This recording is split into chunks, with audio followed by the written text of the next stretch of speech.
What's up, y'all? It's Chad. I'm back again with another episode of Ask Chad Grassy Logic. Me and Juno were just jamming onto the intro right there. I want to thank you both so much for joining me today. I have two really good guests with me. Grass guests, I guess, is what I want to call them. Will Brandenburg and Erica. Erica, I'm sorry. What's your last name? Armstrong. Armstrong. That's easy as enough. So Erica Armstrong, thank you so much for joining us, and both of you for being on today. And they're actually both from First Crop. And that's really what we'll be talking about today. But, without further ado, we'll get into the episode. But first, could you both please give me a great intro? Whoever first. Erica will go first. Ladies first. Sure. Yeah. Super grateful to be here. Chad, thank you for having us on. Of course. Will has been a big fan for a long time and speaking so highly of you. So we're really excited and grateful. My name is Erica Armstrong. I am one of the two co-presidents with First Crop. I have been with First Crop and their holding company for, 6 years, and really proud of what we're bringing forth in the First Crop space. So excited to walk you through that. But my role with First Crop is really around product development, the branding, the supply chain piece, and bringing forth something really unique. Nice. Awesome. Well, thank you so much. And thank you for joining. And Will, without further ado, buddy, go ahead. Thank you. And yeah, I'll say the same thing as Erica. Thank you so much for the opportunity, Chad. It's been wonderful to see what you're doing in the space and just tracking that over the past 2 years. It's exciting for the opportunity. And I'm a director of sales for First Crop. So keep it simple. I'm boots on the ground. I'm in charge of creating culture and connection with all the amazing accounts that we work with here in New Mexico. And it's my favorite part of the job. There's so many people in the space and doing so many amazing things, reaching the consumers and really handing forward education and the things that they deserve. So I'm that behind the scenes guy, but love to get out in the field. And it's been an amazing journey these past 2 years with First Crop. And my cannabis experience goes back pretty far. So I am really lucky to be with this team and looking forward to future things. Nice, and thank you for that intro. And Will does a really good job. Everyone, he drives down. He's from Santa Fe. It's like 4 hours from where we live, and he'll go down to Sunlight Park, which is even further, and conduct training and stuff for the bud tenders there, which is great. And to be honest, like I'm glad that you guys do that, because not many places will do that. They'll just sell you the product, and then that's it. They don't really, give you a training on anything about it, because it is a very unique product too. So you can't just be like, it's gummies and be like, okay, well, I want gummies. Well, it's not just gummies. There's more to these than just gummies. So we'll jump into that. Let's talk about First Crop now. I got you guys' background and everything. What is First Crop, and what's the mission of this company? Yeah. So First Crop is a New Mexico brand. We launched in the cannabis space a little over 2 years ago. Our founding team, specifically our primary founder, Jane Pinto out of Santa Fe, really wanted to merge the medical and recreational space in cannabis and bring forth a wellness product that was functional and could really meet anyone where they were in their wellness journey. So we launched with a collection of 4 gummies. These are vegan, organically made gummies. And our real point of difference is that they are a functional formula. And so what that means is every piece of our ingredient has a purpose. So it's not for a label claim. It has a medicinal value, and it has a reason for it being in our formula.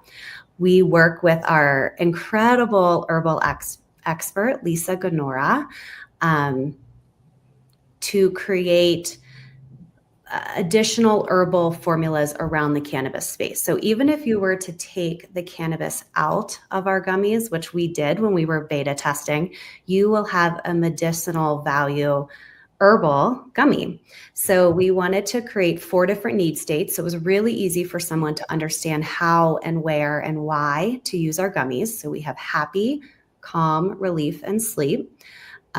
We work with 2 incredible rosin suppliers to bring forth the cannabis component of our gummies. But really our goal is to bring forth wellness products.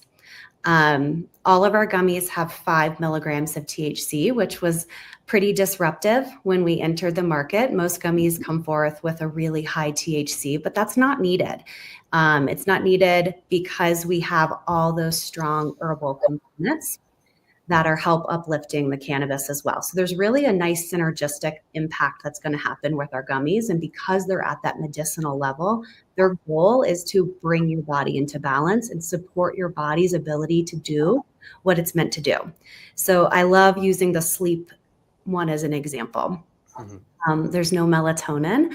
It is really meant to help bring your body to the natural form of sleep and help your body's ability to rest and restore sleep naturally.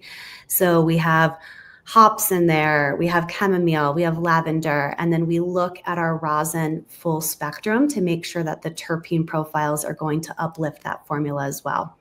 Cool. Our gummies have a really unique approach to flavoring too. We didn't want to add any food coloring. Natural flavoring is a pretty scary concept in the flavoring world. And so we work with all natural and organic ingredients to bring forth flavors that are really sophisticated and playful, and they work within the natural taste of the gummy. Yeah, anything you want to add, Will? Yeah, definitely. Beautifully said, Erica. It's been, again, so much fun to connect with the people who are out doing the daily speaking to consumers and bring forth a tool that really is extremely flexible. It can really approach the first-time user, someone who's had bad experience with edibles, which is unfortunately very common in the space. And then high dose users who maybe have never felt or experienced the compounds and terpenes that come from the botanical portions of our formulas. It really has a lot to offer. And that's my favorite part, is to introduce bud tenders to this really beautiful tool.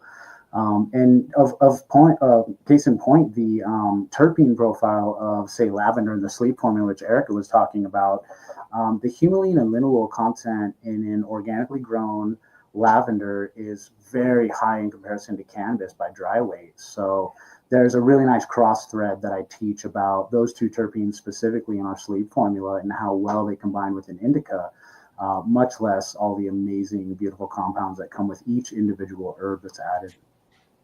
Cool. Wow. I mean, like, it's not just a gummy. You know, when you walk into most dispensaries, you get a gummy. It's just a straight gummy. They use distillate or rosin, whatever they use, and there's really nothing else to it. You know, they might, spice it up with a real juice here and there, or a squirt of some lime or something. But you guys really dug into it and said, we're going to give you guys a medicinal herbal kind of experience, so you can remove. And I was going to ask if you guys, use nanoemulsification technology, but I guess it don't really even matter because of the other stuff that you have inside of the edible. I asked that because a lot of people want the fast acting stuff, but there's so much in there that, works alongside with everything else that you really don't need the fast acting. Everything else in there kind of works with it. But I mean, I guess I'll just lay the question on there. Do you guys use nanoemulsification technology? So we looked at that early on and chose not to go that route. We wanted a really gentle onset. So you will start to feel the herbs first, and then you'll feel the cannabis component. And so we liked a really mindful on-ramp for people to experience these products because they are supposed to be a wellness tool. And then on the flip side, we have Happy that is supposed to be really buzzy and kind of makes you have that tight face when you're smiling. And so we have a really playful one that's a great alcohol alternative. But we were really careful in what we wanted that feeling to be. So on the back of all of our bags, we carefully lay out what that onset experience should feel like, because oftentimes with edibles, if someone feels like they're not getting the experience they thought they should get as quick as they thought they should get it, they'll take more. And that's why oftentimes people have such a bad experience with edibles that Will was explaining. So we say start low, start slow. Our gummies are 5 grams. So it's a pretty hefty size gummy that someone can even cut it in half, cut it in quarters. But no, we chose not to move forward with any kind of nanotech early on. And, to be honest, I don't see it needing that too. Like I said before, there's so much more in there in this product that you don't have to Mhm. rely mainly on that for the medicinal component. So that's Exactly. great. Like I'm looking at the ingredients. Will's giving me samples before. I've tried the non-medicated and the medicated, of course. And I see that. Even with the flavor, and this is a vegan product too, correct? Correct. Correct. So we use an incredible vegan pectin that's made out of dry oranges. Very early on when we were creating this product, Jane, our founder, was talking to me and she made this comment around everything matters. And from the people we partner with to every single ingredient to every single choice, we really look underneath, like with a magnifying glass. Our bags are recyclable, they're not compostable. That's our end goal. But every single ingredient and decision was made with such scrutiny. And I think that's what's made us successful to this point, is that customers, I think, are really appreciating the quality and then that consistency that comes from that good quality. Yeah, definitely. And the market is changing and everything, and hopefully, we'll see more quality products keep coming onto the Mhm. market because we start to see it slowly, and everything. Of course, with the prices of things being different right now, of course, that could change in the future. But hopefully, we remain on the same path of this, quality thing. We'll talk more about Mhm. that, of course, later on in the episode. But because we do have a conversation for that, y'all, here in a little bit. But it's great that you guys are really focusing on the quality part because some people we're just getting it out, we're just throwing this Mhm. in there. We don't care what it is. It's a Walmart ingredient. We're not too sure where it even came from. But it's great that you're taking your time from the ground up, from Thank the very you. beginning of the ingredients to the people you work with. So it speaks volumes because it's a tough industry. And finding the right people to work with is hard. Yeah, tough is a gentle way to say that. But early on, we looked at who were the customers that we wanted this product to benefit.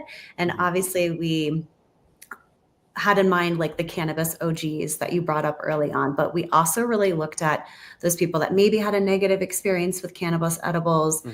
the soccer moms, those people that are wanting to step away from maybe like the Tylenol and the Mhm. aspirin or even the glass of wine in the evening. So we tried to really have a wide net. And that's what helped inform a lot of those decisions as well, is just questioning, would it work for this person or this person? And that was the same approach that we took with our herbs with Lisa Gonora, is making sure that you would get the most positive impact with the largest group of people. Yeah, and it's really easy to essentially overdose on edibles. You won't die, but you will kind of green out or just not have a great experience. And I've seen that Mhm. many times. So it's really great that the low dosage thing is being pushed because I am seeing that. And to be honest, I'm seeing slowly, very very slowly, more people kind of get away from smoking itself or combustible stuff and inhalation. Even Will, he doesn't smoke that much with me, which is okay. But I understand that the health effects, and even myself, I'm getting close to my 40s. I'm like, how long can I actually smoke? And Mhm. before I can have to start really thinking about my health, because smoke is smoke regardless of where it comes from. Yep. And every doctor tells me that, and every medical professional, science person will tell you that. So it's great that you guys are really focusing on that now. Like we're gonna have the low dosage, option for people. We're gonna have something that's more clean for people that want to, get away from, the maybe they're done with their party life and they want to be a little more health conscious. They're not just going to put every edible in their body that they see. So it's great that you guys are going that route. Now here's my other question. What other products do you guys have on the coming down the pipe, because we know drinks are kind of becoming more popularized. Is that something in that area you guys are going to do, or what other products you have looking down Yeah. on? So we're a really small team. Yes. Um, Bobby, Will, and myself are really the day-to-day team. We have obviously incredible founders, incredible board. We have lots of big dreams of new products. Constantly watching what's happening in the industry. Yeah, it's been fun to watch drinks. It's been fun to watch like the savory products. The more playful seasonal products have been fun. Right now, our goal is to just stay consistent with these 4 SKUs and really continue to give our retail partners the best support and partnership. We don't want to spread ourselves too thin and miss out on supporting the brands that we currently have. But believe me, we have lists and lists of where we would like to go to next. We're just trying to be really mindful and strategic with that growth. Yeah, it's a great, great way to break it out, Erica. It's really about trust. In this industry, there's so many people, jumping in, companies jumping in. There's a lot of brands, a lot of products out there, and to build trust over time operationally with our accounts and supporting them in the best way we possibly can is definitely the focus. As you guys said, it's a tough industry, and without that kind of support and that arm lock with our accounts, it's really a loss on both sides of a huge opportunity. So focus now, get the brand trust, get the consumer loyalty, and then we definitely will be bringing amazing things to the table. Mm-hmm.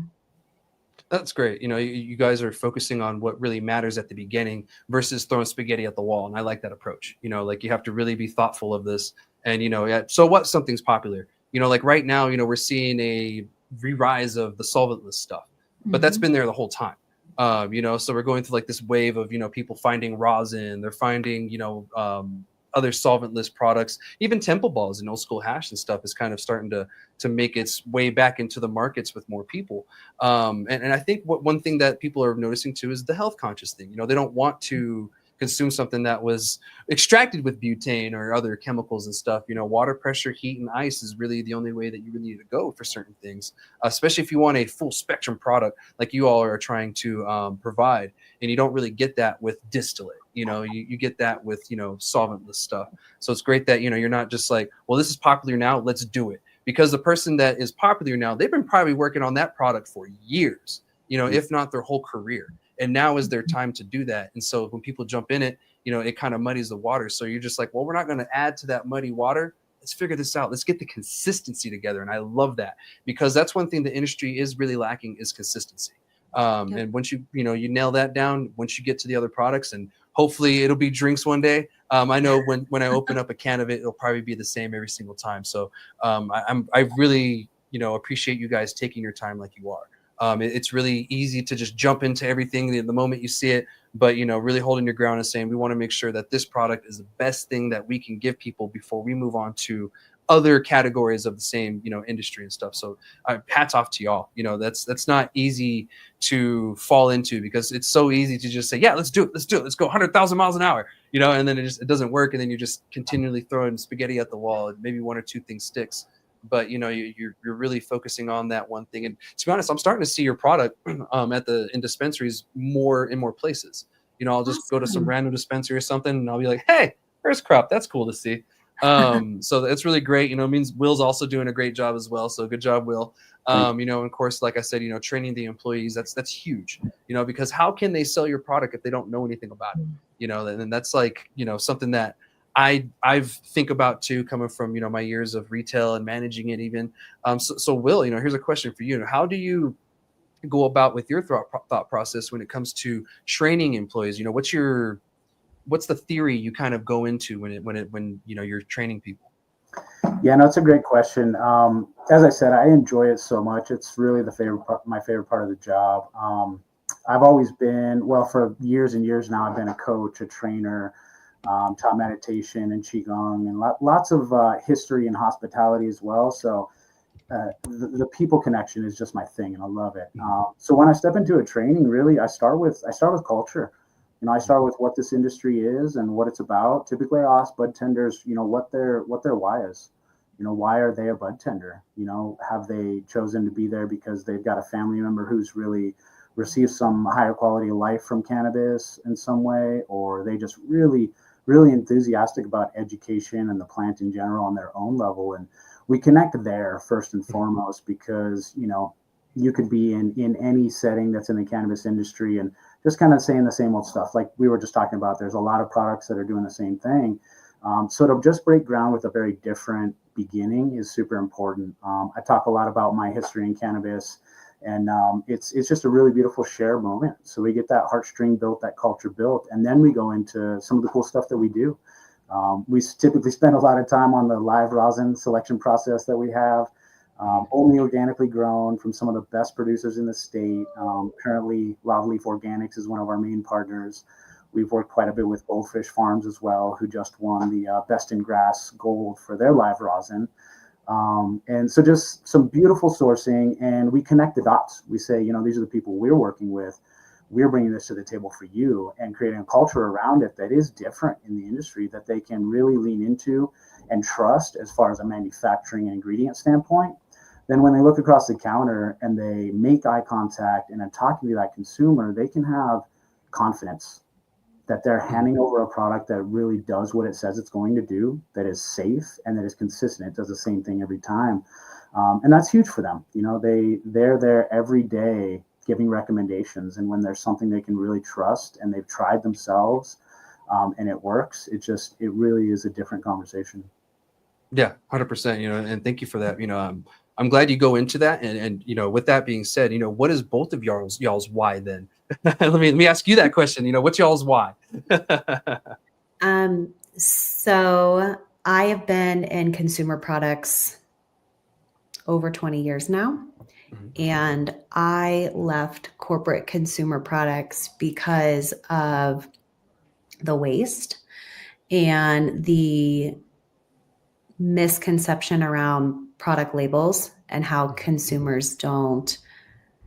how brands don't do a great job of being transparent what's in their labels.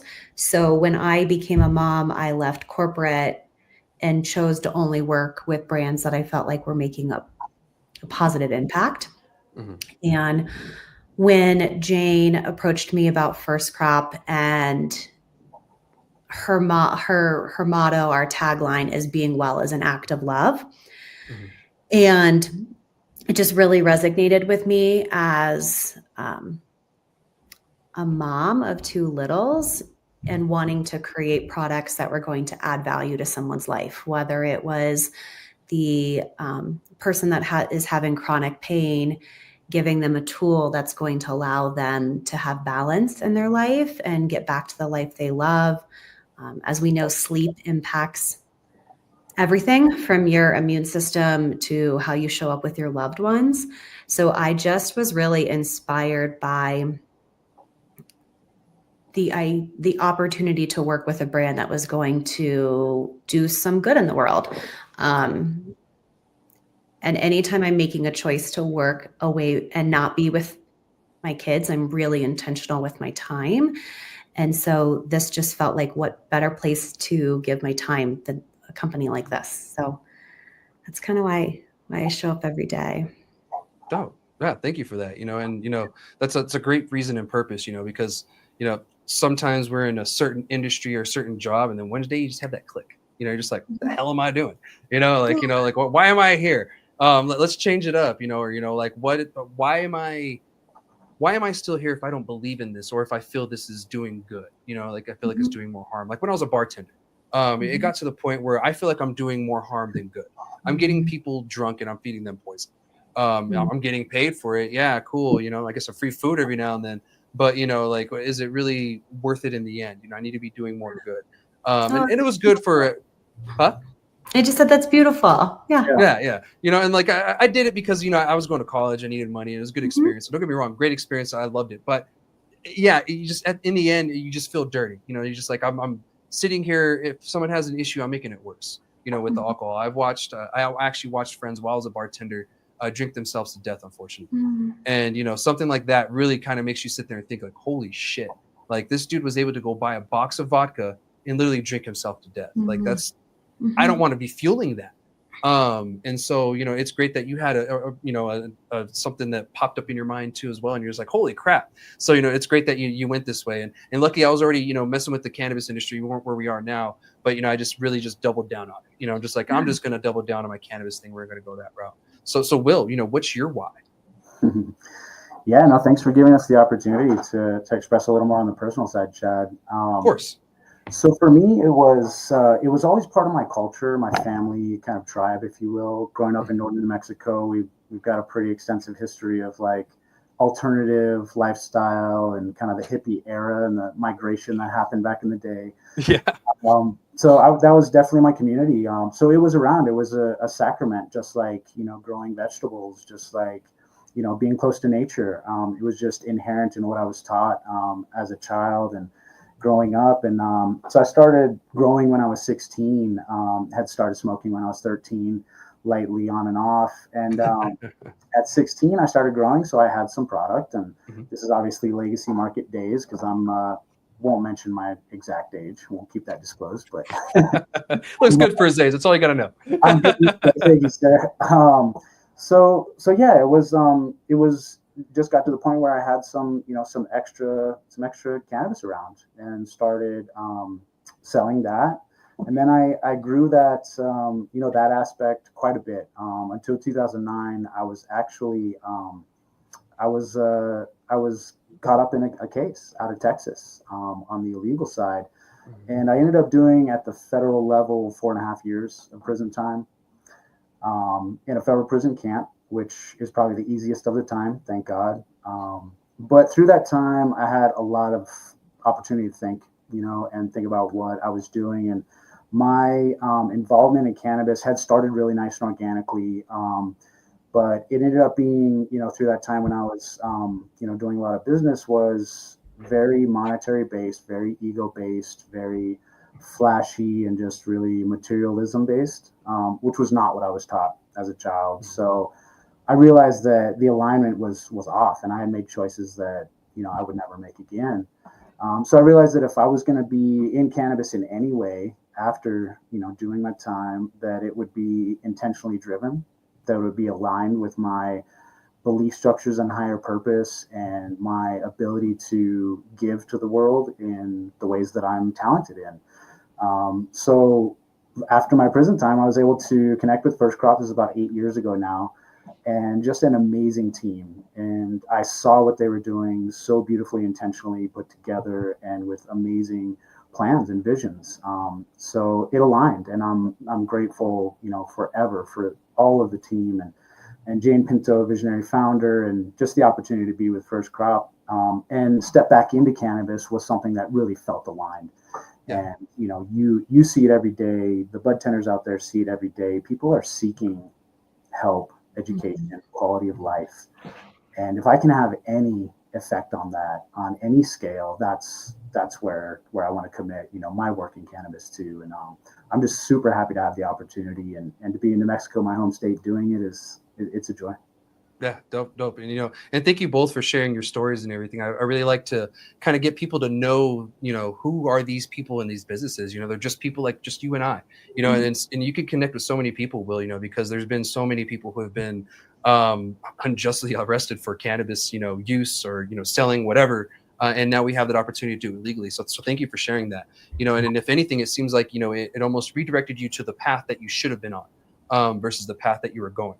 So, if anything, it was one of those things where it's like a beautiful tragedy in the end. But, you came out strong, and you're with a really great company. So, thank you for sharing that. I know it's, not easy to share something about your past that, you did and that happened. But, thank you. And I'm sure a lot of people watching and listening are probably like, damn, that was me too, and maybe it'll give some people a motivation to, maybe change their life or either continue on the path that they're now on, from one that they were on. So, thank you for that. And thank you both for sharing that. I'd really like to just kind of dig in a little bit more. So what are some future plans for First Crop? I know we talked about no drinks yet, no other products, but, was there other plans for maybe, expansion in other states at some point, or are we just really focusing strictly on New Mexico, or, maybe you're, looking to partner with some other people, what are some future plans for y'all? Yeah, so we're really excited to grow more in New Mexico. There are some really great brands developing in New Mexico, coming into New Mexico. And so we just want to continue to show up and make sure that we're one of those brands as well. So we have some really competitive goals with our sales team, and grateful for Will. But there are definitely some larger retailers that we have been courting for a couple years now. And on the flip side, we have some retailers that we've been with from the very beginning, and we're excited to dig a little deeper with them and do some fun in-store marketing, some special swag for the bud tenders. So really, we are all in with New Mexico, and we have so many cool things that we can do in the state that we're in and that we've been in for 2 years. We're looking at new fun, like in-store marketing displays, some ways to love on our bud tenders who just are incredible, and then really want to launch and continue to grow. Yeah. And then maybe some new products, but that's really where our focus is over the next couple months. What about you, Will? Yeah, I would second that for sure. My focus is 100% New Mexico. There's layers to this industry, and I track, national scope stuff as well. But really, New Mexico is this beautiful melting pot right now. It's literally the toughest state in the nation to, become a successful brand in. We've got everybody, here that wants to be here, and there's a lot of competition. So I think it's just a beautiful place to prove and to put in that hard work and due diligence, and all built on, what we do being different with our formulations and those connections with the community, with the bud tenders, with everybody we come across with our offerings. To Erica's point, it's great to give back to the bud tenders. We are very strong with a piece of software called Sparkplug, which pays a direct incentive for every unit sold to our bud tenders and our partners who have decided to join that platform with us. So things like that just really feel amazing to be able to get to and continue to do. We're actually having, an effect on the bud tenders who are really doing the heavy lifting day to day. So focus in New Mexico, and just really beautiful, fruitful, long-term relationships. Awesome. And speaking of, you all also actually just won an award at Best in Grass, correct? Correct. Our happy gummies just won first place in the edible gummy category, and we were sincerely blown away. Well, congratulations. There was some incredible competition. Yeah. We were the only 5 milligram gummy. Everyone else was 10 milligrams. Some great older brands, some great new brands, tons of cool innovation.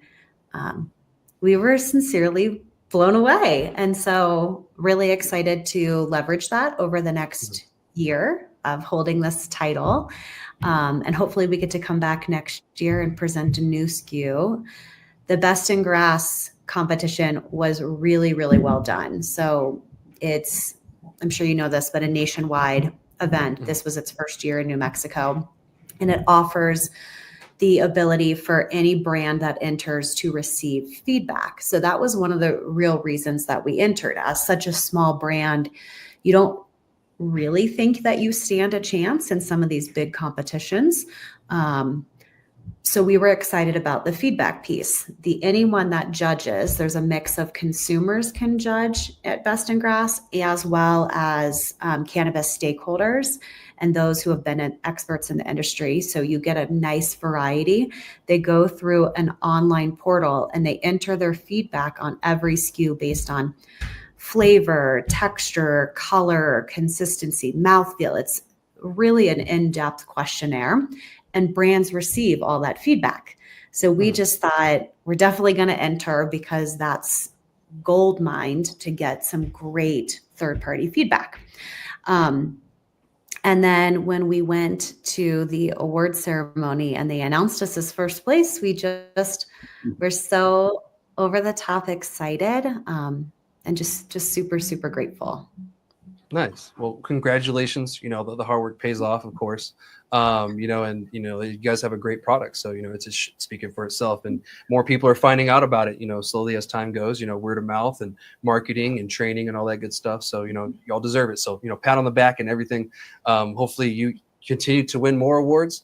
There's a lot of awards shows here in New Mexico. So hopefully, the Best in Grass will be one that continues to come here in New Mexico, and you see if you guys can continue that title. So congratulations. And, it is impressive that, the 5 milligram won. And we were talking about this earlier, like how we're kind of moving away from that. Well, that's actually our next conversation. But, the fact that the low THC thing, or excuse me, I was going to say disposable pen. What the hell? I don't know why. Edible one shows a lot in that the market is kind of slowly changing. So thank you for that. And, congratulations. But how was the ceremony? Tell me about that. How was the vibe, the feel, and everything too? Yeah. Well, why don't you take that one? Yeah. Yeah, it was so much fun. We know a lot of people in the space, so it's great always to see, the faces and see new team members, whoever it might be. But specifically, Mark does an amazing job. He is just exuberant and he's funny and just really sets the scene for the whole event. And I'm really happy that him and his partner have been successful, and they'll most likely continue here in New Mexico. And they've got so many projects going on in other states. So it was really to your question, vibey. It was happening. There was some great DJs going on. There was some great live artists. It was just a lot of fun. I think definitely a kind of next tier event and next tier competition. And that's what we were hoping to see. So it was really fun to be part of. Dope, and that's great to hear. I was kind of curious. I didn't get to go. We're working on a big order over here, so I was like, crap, I gotta stay. So maybe next year I'll be able to go. I was planning on going, but who knows? And this is the first one, so maybe next year, it'll keep getting better every year, and maybe I'll be able to see y'all win in person this time. So again, congratulations. It sounds like it was a great time, and I missed out. I had Kaz on the show actually a few weeks back. So Kaz, my bad, I missed it. I know I said I'd be there, but things pop up. How business is. But I'm glad that it was a success, and congratulations again. Hopefully you guys, keep winning some more awards and everything, because there's a bunch of chances in New Mexico all over the place. So congratulations, and yeah. But before we move on to our next topic, do you guys have anything else you want to bring up or talk about?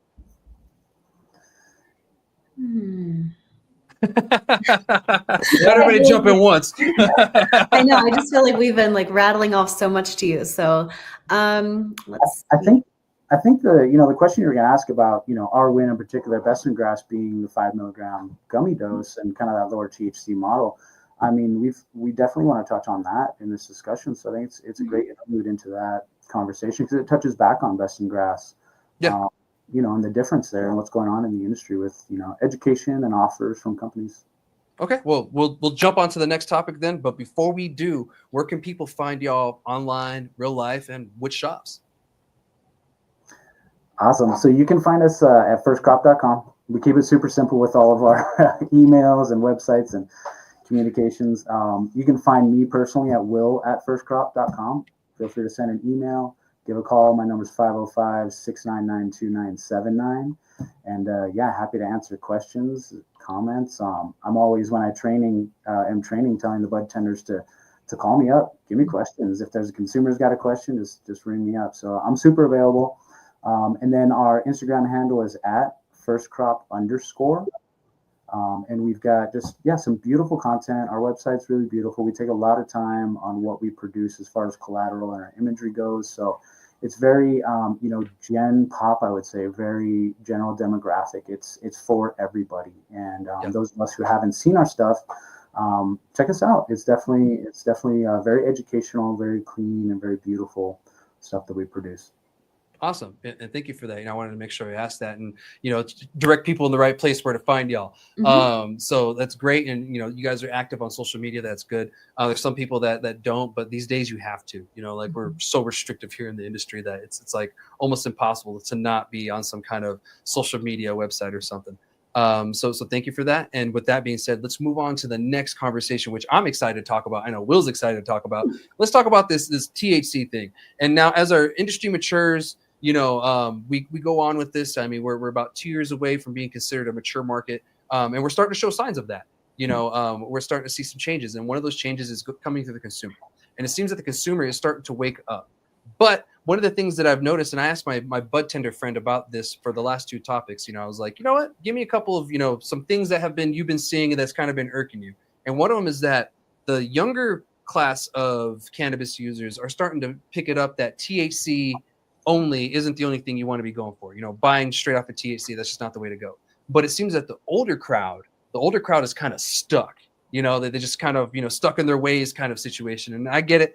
Some of them won't, but they make up a huge demographic of the cannabis users and especially the medical cannabis patients in the nation and in the state of New Mexico. Older people make up a huge percentage of users. So educating them is huge. And to be honest, we're going a different direction.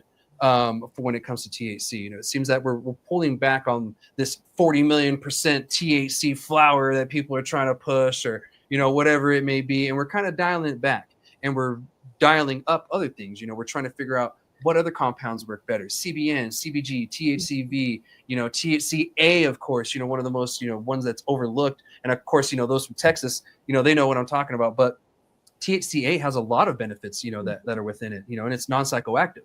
CBG, that's another one. Of course, the terpenes, the Tropicana sulfurs, the scotoles, all these other ones that are inside of the cannabis plant that we're either just discovering or we're just figuring out. And to be honest, I think 2 weeks ago they discovered a new cannabis compound altogether. So we're learning new ones. So why would we just focus on one compound that's inside of the plant when there's just so many others with so much potential? And I'm glad that we've, for the most part, said, hey, we were wrong ourselves. It's not just about THC. So let's figure out how to educate this and everything. And so how do you guys go about it? Because you're essentially on one of the forefront people that's pushing this right now. How do you go about, educating people regardless of the age on lower THC products? So we do actually start with the age, because depending on the age is going to tell us how that consumer feels safe receiving that information. Mm-hmm. So the younger demographic is really more comfortable with hearing from trusted resources, whether it's a trusted influencer or it's a dear friend in their community, where the older demographic still really likes to receive information from more of a doctor or what they would consider a medical expert in whatever way that looks. Yeah. So we first need to understand how they want to receive information, and then we go back to that idea of casting a wide net. So we, about 2 years ago when we first launched, we put together a endocannabinoid system 101. And that was really targeted to our older consumers, because we needed to break down at a medical level of how and why these compounds work inside your body and the benefit they have. And we needed to I got a question just a couple of days ago or this weekend on the difference between hemp derived and cannabis, marijuana derived products, and like why some people can buy stuff online. So that's a whole other piece of confusion that I've been seeing. Then we look at our younger demographic who is really into the herbal wellness, and they're very comfortable navigating online. So we've got tools that specifically are available to them, whether it's Instagram or partnering with resources that they're comfortable with on Instagram. So we try to just have our education that's out there in a couple different formats so people can digest it in a way that's comfortable for them. The messaging that we constantly say is that our products are not about getting high. It's about getting well. And so if you are a consumer that is looking to have a just high experience, awesome. But we're probably not the right brand for you. There's a lot of other beautiful brands that you can turn to. If you are looking for a wellness tool, we have these 4 options. And again, it goes back to our full spectrum cannabis is going to give you a different experience.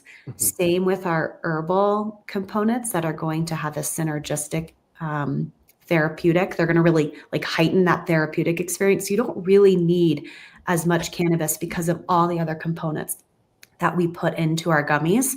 And so it's just the constant re-education of that. I would say educating is one of Will's superpowers. As you can see, he loves to connect. And so he will sit with, whether it's a one consumer that walks in when he's doing one of his pop-ups, or it's 15 bud tenders at a time. And he has this ability to be able to really connect with that person and describe how each formula would work for them. So I know that's a really long answer, basically saying that we give you a lot of different touch points because we know every customer likes to receive education different, but we truly don't believe in high dosing equals better.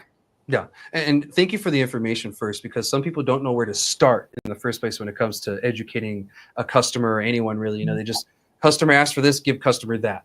When you could be educating the customer and making more money and also satisfying the customer a little bit more. You know, so it's like a, you know, win-win for everybody kind of situation once you do it that way.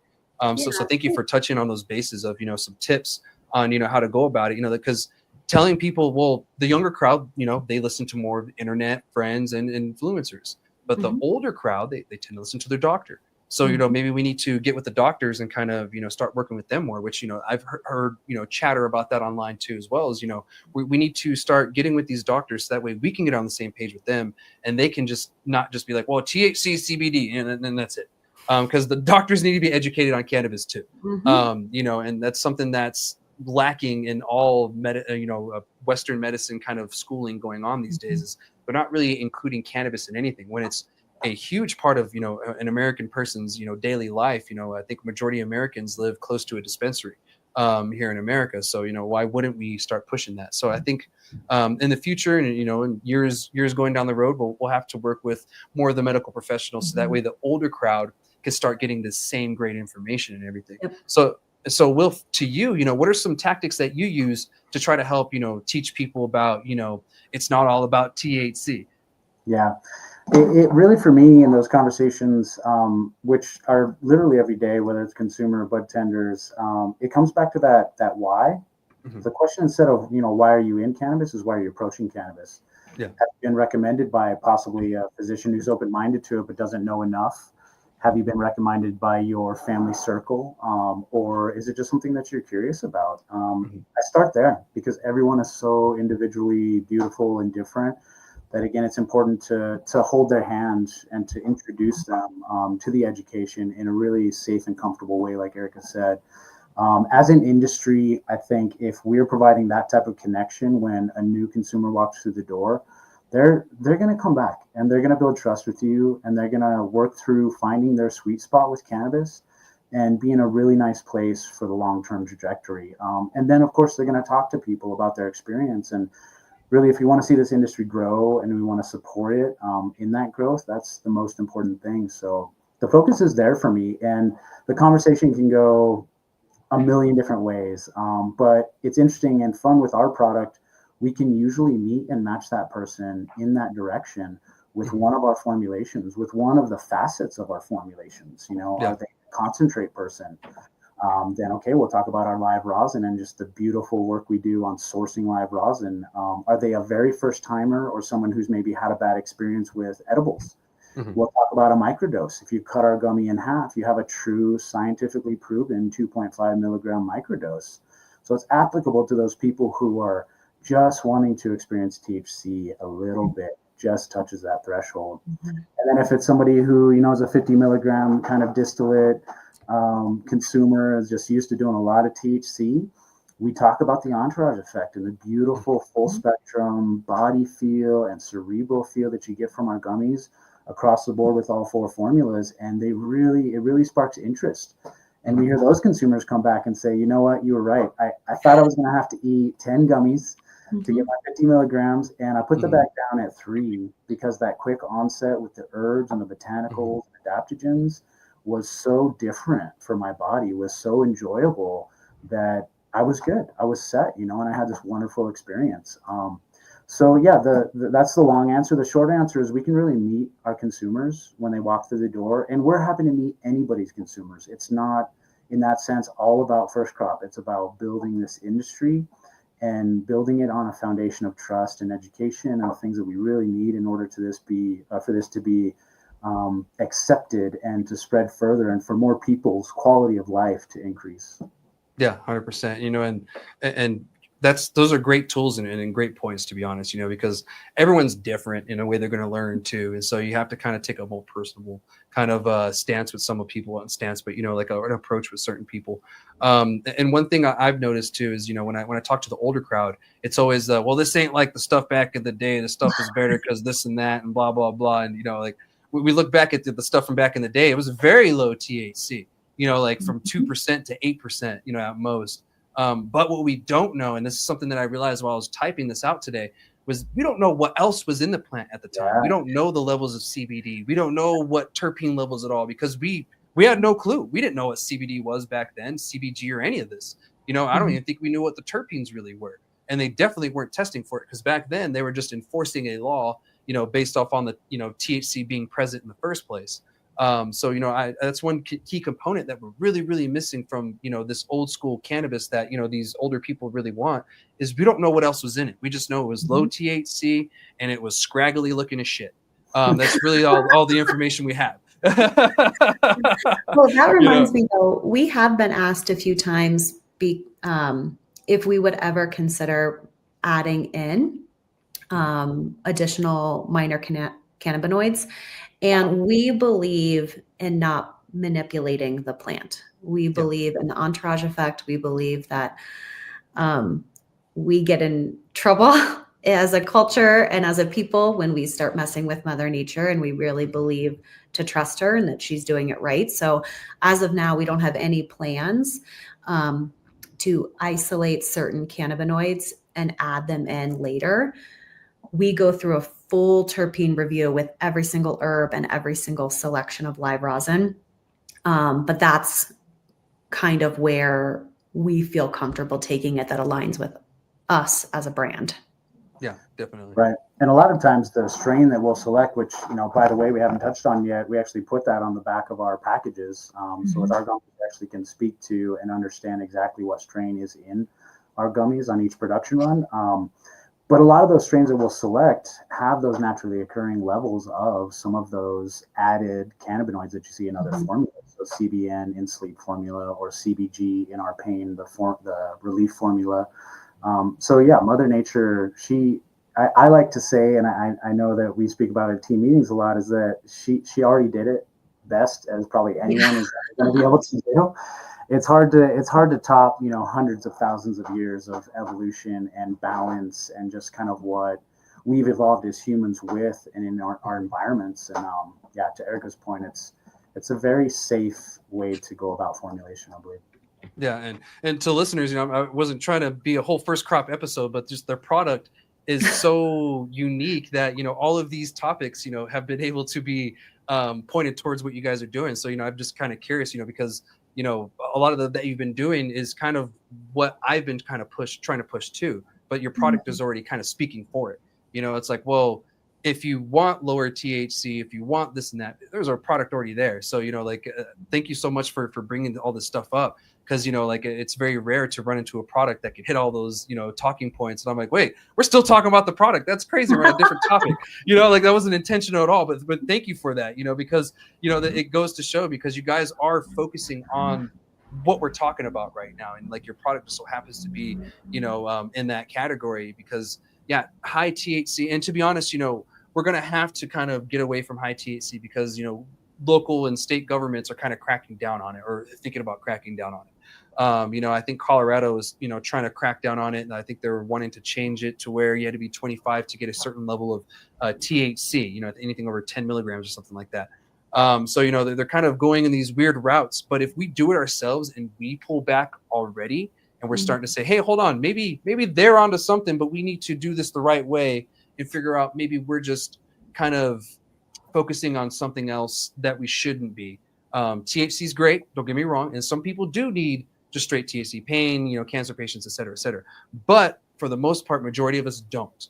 And majority of us can be fine with a 10 milligram, 5 milligram, if it's a great product, especially like yours, you know, you get the other effects in it, the other herbal stuff. And even when it comes to smoking, you know, flower, regular cannabis, you know, if you have a product that's 17%, but it's 3% terpenes, you might have a better experience than with something that was like 38% or 100% or whatever percentage people are claiming that's out there these days.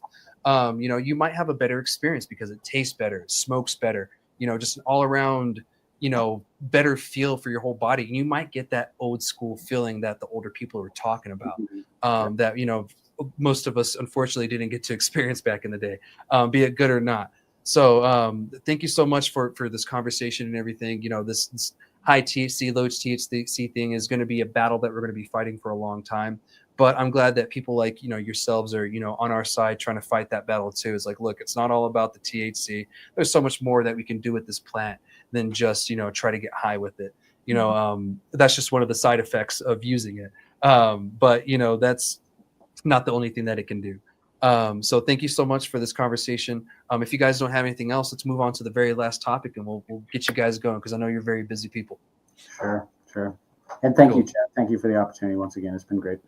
Cool. Awesome. I mean, thank you both. It's been a great conversation. So without further ado, let's go on to the very last topic. And this is actually just the changing tides in New Mexico. And this is also another topic that I asked my bud tender friend. I said, well, what are some other things that you're seeing?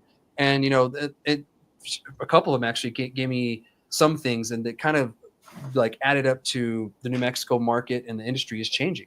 And one of the things that has changed is prices are really low right now. Of course, when any state goes legal, prices are pretty high. They didn't stay like that for very long here in New Mexico, but it did take us a couple of years to get where we are now. You can find ounces for $30-$40. Granted, it's probably not going to be the best quality ounce, but you could definitely find ounces at a very, very low price. One downside to that is once you start getting to those lower prices, it becomes like this race to the bottom. And a lot of people start to try to compete. Well, I have the cheaper ounce. Come see me. And that goes back to the quality thing. Like, it's not all about the price point. You want a good product out there too, and that makes it harder for the people that are putting out really great products with quality to sell it, because then these people are expecting that $30 ounce price for everything, and that's just not the way it works. Like, there's layers to this. There's tiers. You have a top very high grade product, you have a very mid grade, and you have the lower tier, which I consider a $30 ounce to be very low tier. I'm not sure about yourselves personally, but I've seen some of those $30 ounces, and they're very low tier.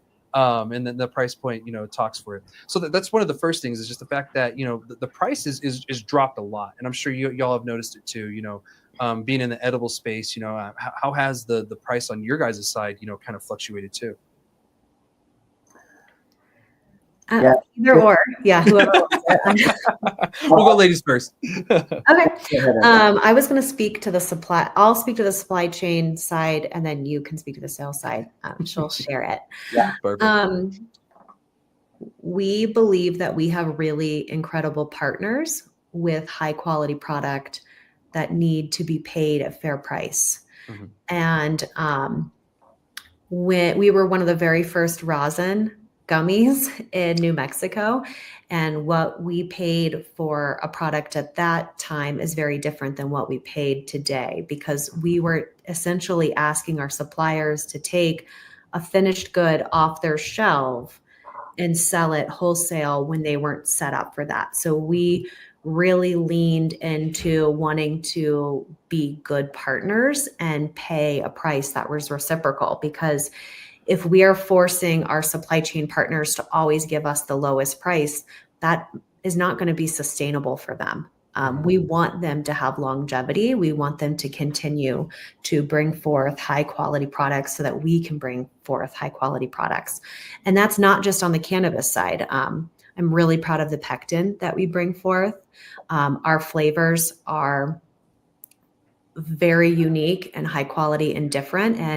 And we believe that there is a price that should be awarded to this quality raw ingredient that we're bringing in. So we really try to link arms with our supply chain and work towards the best price that we can bring to our consumers, but recognizing that it's not like the $30 ounces that you're talking about. There has to be a sweet spot so that they can continue to survive in this business. Yeah, because we all gotta make money to survive. Mm-hmm. And that's why I try to tell people, it's like, yeah, you may be getting $15, grams of rosin, but is it quality? Is it good rosin? And if you're paying more for, the other rosin, is it good quality too? Don't be getting ripped off. But if it's that quality and it's that good, you should be paying that price. You shouldn't just be, well, we're paying this and this and this. Well, that's because it's a low tier, product, like it shouldn't be compared to that if it's a higher grade product. And not every product is made the same. Especially when it comes to products like rosin. Exactly. And there is an illicit market in every state.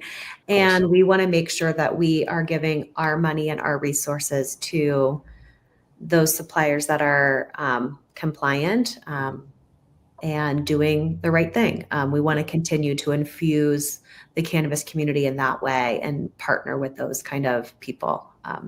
So that's our supply chain side, and Will can speak to what we do on our SRPs. Yeah, no, it's a great question, Chad, and it's a topic that's just ongoing, of course, as we watch the market evolve. And kind of what I like to do is take a step back and take the bird's eye view in the rec space, and then kind of tie back into medical. I think the education cycle is something that's key in this conversation, this question, because consumers have had now 2+ years to shop around, to try lots of different things, to essentially figure out what does work, doesn't work, what maybe they like and don't. And I think they're getting ready to, and have been setting in on something that's more long-term for them.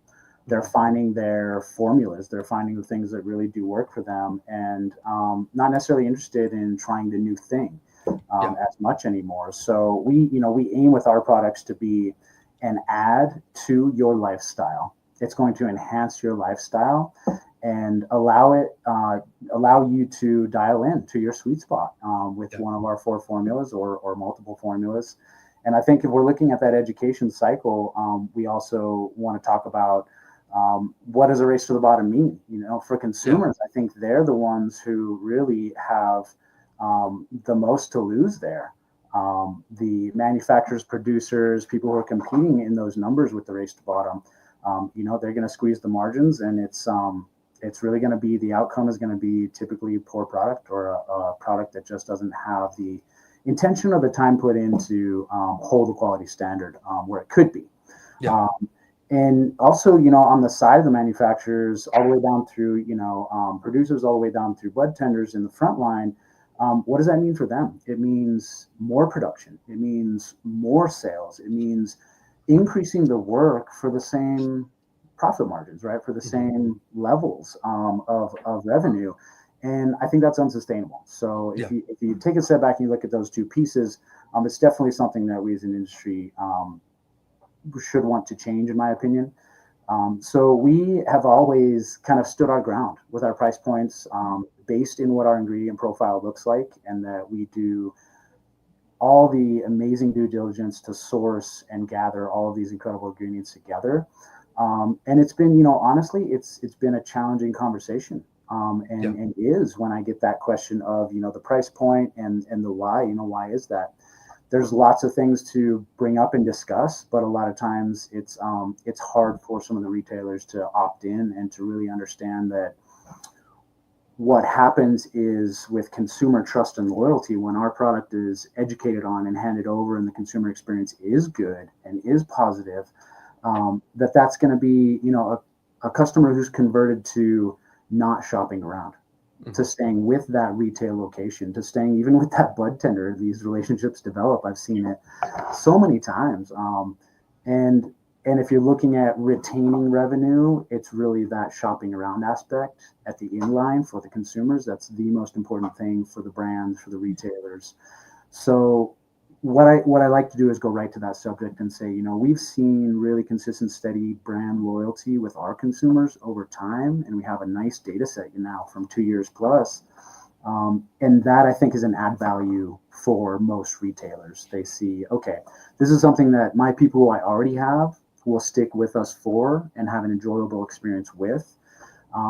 So to the price point answer, the short answer is we've had to stick our ground. We've had to really hold true with what we know the quality of the product is, and be that choice for consumers that maybe isn't everybody, but is for those who have shopped around or looking for something that is truly healthy and wellness oriented. So for us, it's been a bit of a battle, but we're very confident, and we remain humble that over time what we've seen is our consumers enjoy their experiences with our product. We also this year have launched some promotions with our retailers that we haven't been able to do early on as a small brand. So customers should definitely go into their dispensaries that are carrying First Crop and ask about First Crop Fridays. You should be asking about First Crop Wellness Weeks. So those will kind of pop up periodically on monthly calendars. And it's just a really great way to make sure that you are putting your money and your resources in a local brand and in a high quality product, because it's all getting infused back in to New Mexico. Yeah, definitely. And that's a good point, because we do have a lot of MSOs in the state, and some people don't even know some places aren't MSO. It's like, oh, I had Mhm. no clue they weren't from New Mexico. So it's, it's great that you guys, point that out. Yeah, try to support local as much as possible. And like, I get it. Some people just like their product coming from cookies, whatever. But there's a lot of great local products out there. And that's another thing that is changing too, is the products. We're seeing more locals kind of come online. We're seeing more of the micros kind of getting out there. And, I go to Rio Doso and I run into micros I've never heard of before, but Yeah. they're just putting out fire, just straight fire. And I'm like, what? Who is this guy? And so, I'm like, who is this? This is crazy. And so I'm loving seeing that. And that's another change that, that we're seeing in the state too, is the fact that, we're getting better products. However, the reason why we're seeing prices so low right now is because we have an overabundance of cannabis products. And the reason why is because we have these big grows, 10,000, 20,000 plants, whatever it may be. And at that level, it's really hard to keep quality up. And so that's why we're seeing a lot of these lower end products being flooded on the market at a very cheap price. And then so people think, well, the higher end products should be the same thing.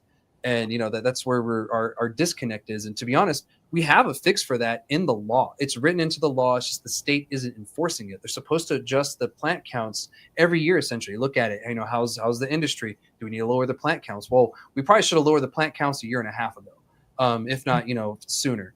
And we're still at the 20,000 plant limit, which was an emergency rule. And the state is just afraid of getting sued by the producers. But I'm a little confused because this is not like something they're making up. It's literally in the law. And they knew beforehand coming into this industry that their plant counts will change. They didn't sign anything that says my plant count will not change. The only people who get that are the micros and people who grow at home. Those are the only two that have a plant count written in law. The rest of it is just an at rule. So I will say that, one reason why prices are so low is because of that.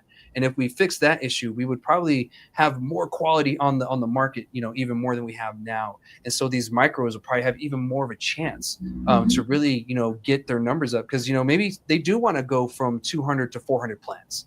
Maybe that's their goal. Or maybe they want to stay at 200, but they still get a better chance. And it's not getting, muted by all of these $30, $40 ounces.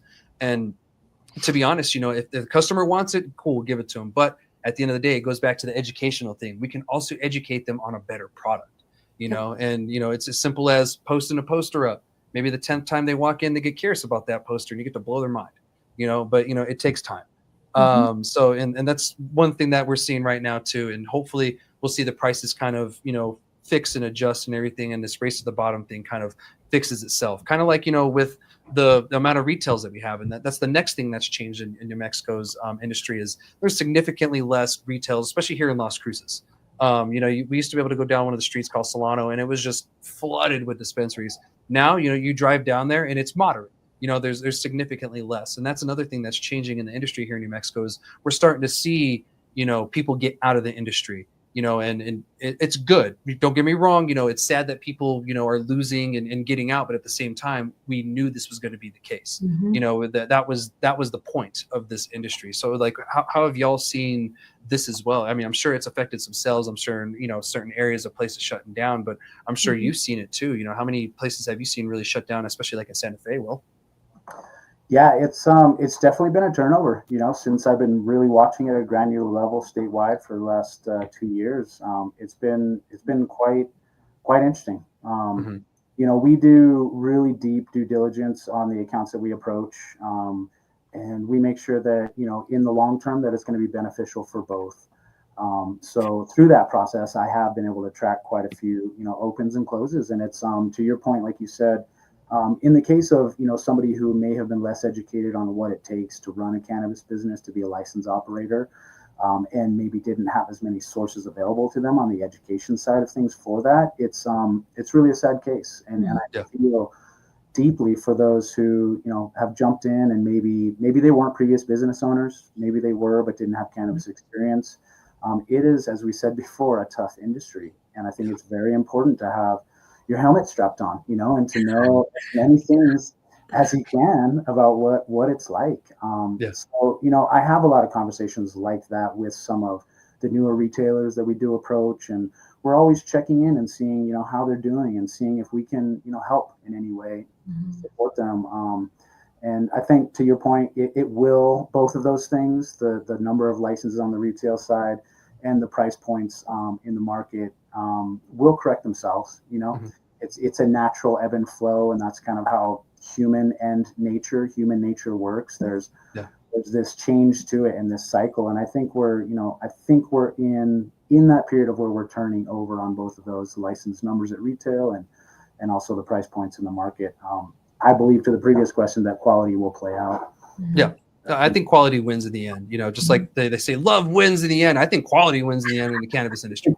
Of course, love goes into growing and making that product, but, and in the end product, that quality, I think, is going to trump all in the end. And, we're going through growing pains right now. We have 2 years to, like I said, we're considered a mature market, and the consumer's figuring it out. The industry's figuring it out. Our legislature's figuring it out, hopefully.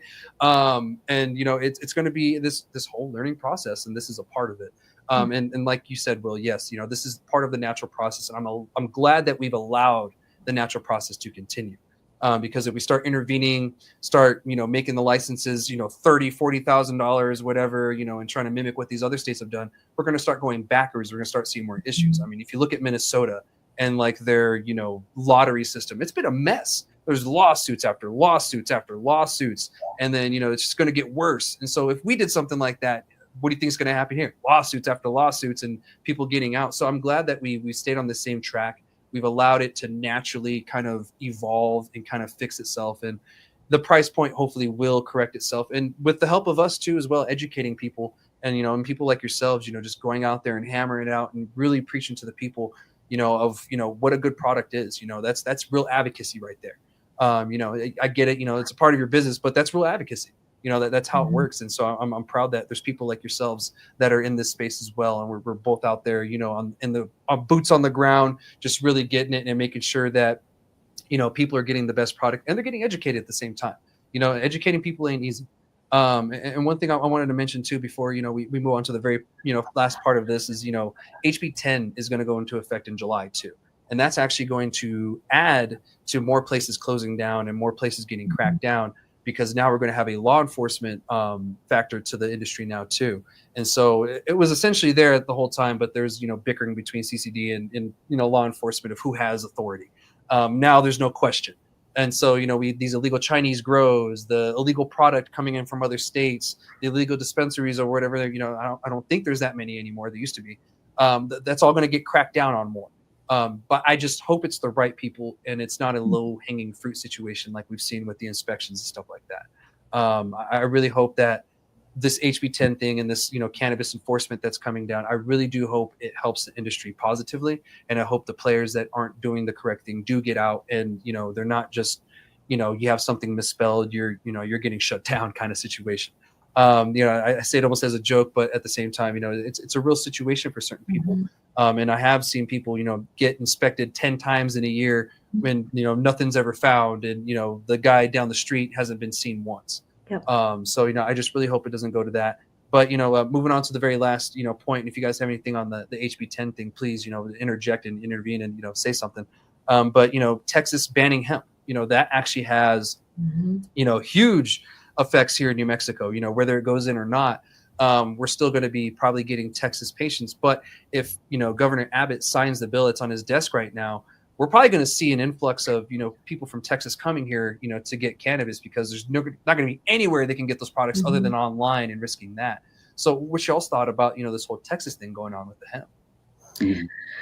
I just think cannabis is such a wild ride, and we try really hard as a small team not to take the detour off to the left and really wait to see what's going to happen with the execution, because it's so easy to kind of spiral around potential legislation, and really we just need to see what's going to happen and support our border dispensaries the best that we can.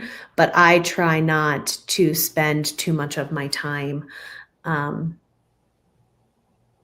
until something has been executed. So I think it would be a really shame if that happened for everyone in Texas. There's a lot of people that feel really comfortable with hemp-derived products. that's sometimes the stepping stone to trying maybe a cannabis product, but that's where I am. I'm just trying to see where it lands. There's so much happening in New Mexico right now where that's where my concerns are and my time is, but we'll just have to see. Yeah. Will?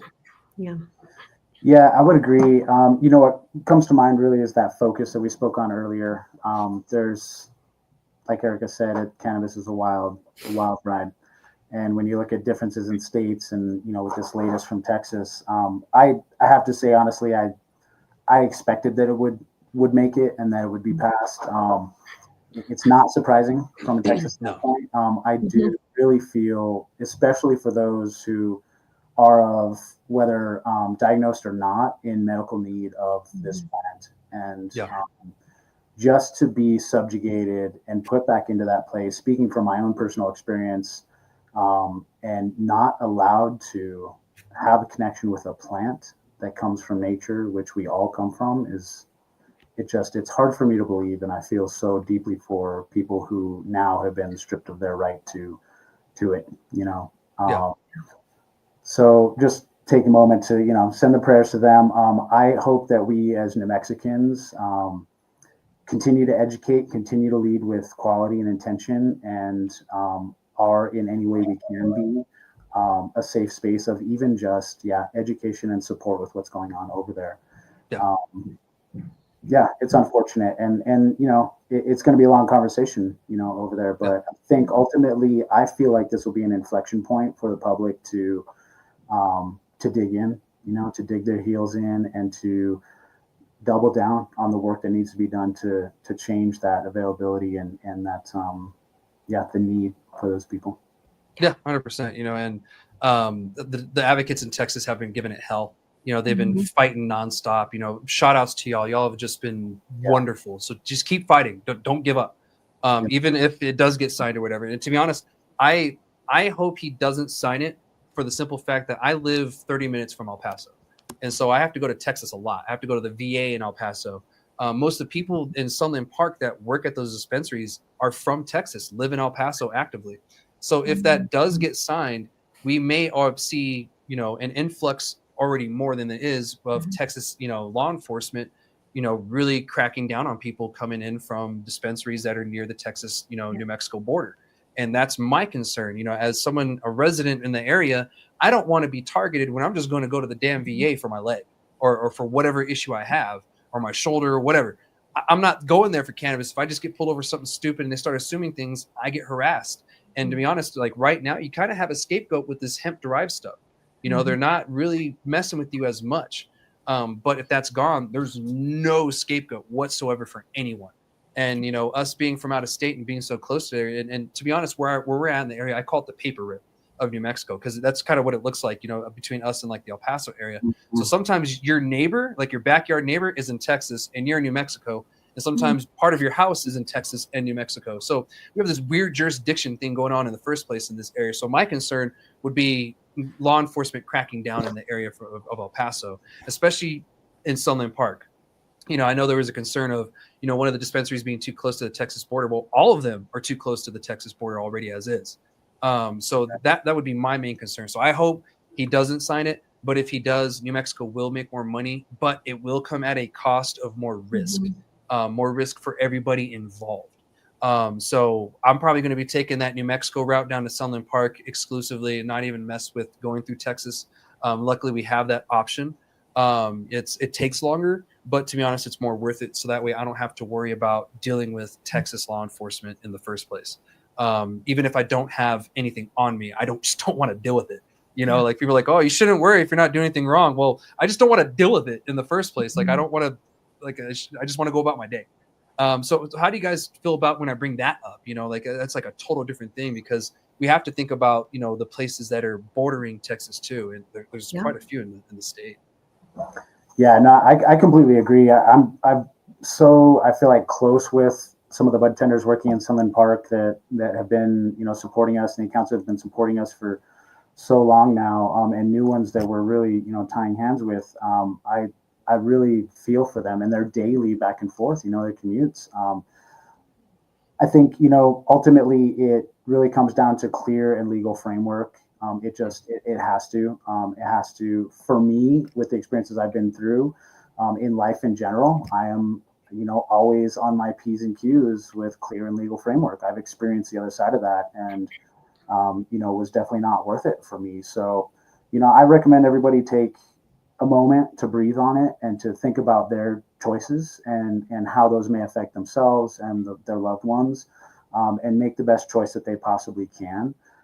Again, I don't agree with it, but I think that, the legal framework is what it is, and that we have to work inside of it to the utmost best of our capabilities in order to change the system. I think that's really where change ultimately comes from. And it's a battle, but I think those choices, even the daily ones, will have to be, examined. And I think, I think it'll get to a point where there are stories about people being limited on their choices in life, and that may come down to employment. It may come down to cannabis use, and I hope those things are highlighted, and I hope those are spotlighted, and it shows more of the imbalance in this bill and what it's going to do to Texas residents.